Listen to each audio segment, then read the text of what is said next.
ఎన్ని చేపలు ఉంటాయి? మరి మాకు తెస్తావా?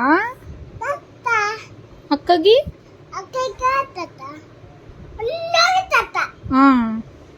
ఇంకా చేపలు, కేకు, కోడి పుంజు,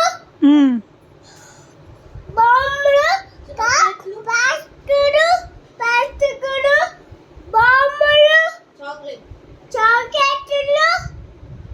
నీకే తట్టింది, నీకే. అమ్మో నీకు అటవడా మళ్ళీ బాబాకి అమ్మకిలు అమ్మకి అమ్మకి అమ్మో అన్ని ఇస్తావా మాకు? గుడ్ బాయ్ కదా నువ్వు.